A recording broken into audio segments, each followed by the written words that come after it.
So today we're going to be talking about something that happens in high school, middle school, and elementary school. It's called bullying, but we're going to talk about a specific case called cyberbullying. Cyberbullying is bullying that takes place using electronic technology. Electronic technology includes devices and equipment such as cell phones, computers, and tablets, as well as communication tools including social media sites, text messages, chats, and websites. Cyberbullying doesn't just lead to depression, it can also lead to suicide. So our question is cyberbullying a crime? Cyberbullying is not against the law, however, laws have sprung up in some states.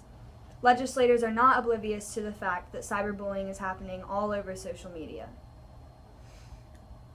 In some states, cyberbullying can get you suspended, expelled, jail time, misdemeanors, or felonies. However, not all schools suspend students for cyberbullying. Cyberbullying doesn't just happen in schools between students, but it also happens to celebrities. On October 19, 2012, Adele gave birth to a baby boy. She was expecting excitement and congratulations from her fans, but instead she got death threats and insults. People were commenting on fake accounts making fun of her weight, and these death threats were not just given to her, but also her baby newborn. Demi Lovato was also a main victim of bullying. When she was younger, she was bullied and cyberbullied to the point where she left school. She speaks out on this event now because the traumatizing event still affects her mind until this day. Cyberbullying is not a short-term problem, but it can also lead to depression and anxiety.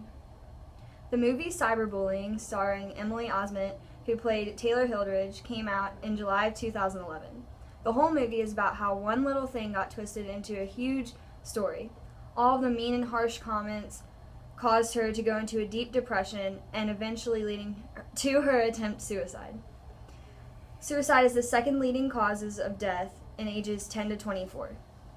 More teenagers and young adults die from suicide than from cancer, heart disease, AIDS, birth defects, stroke, pneumonia, influenza, and chronic lung disease combined. Some students are afraid to tell adults of their situation, so it only becomes worse. Suspension can somewhat prevent cyberbullying from continuing by showing the students that what they're doing is wrong.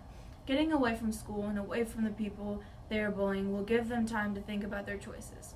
However, if students who are cyberbullied never tell an adult, this culminating conflict will never be resolved. This chart shows how you can help to prevent suicide. 8.57% of religious and spiritual advisors, 25.71% of psychologists, 54.29% of parents, and 8.57% of others can prevent suicide due to cyberbullying. 2.86% of people cannot prevent suicide due to cyberbullying. This is why when a child is cyberbullied, they should tell an adult, specifically their parents. We took a poll on Twitter to ask everyone online if cyberbullies should be suspended from school. As you can see, 61% said yes and 39% said no. This shows more people would rather have a cyberbully suspended, and we firmly agree as well. Cyberbullying is wrong and you shouldn't do it. You can end up severely hurting someone in the end.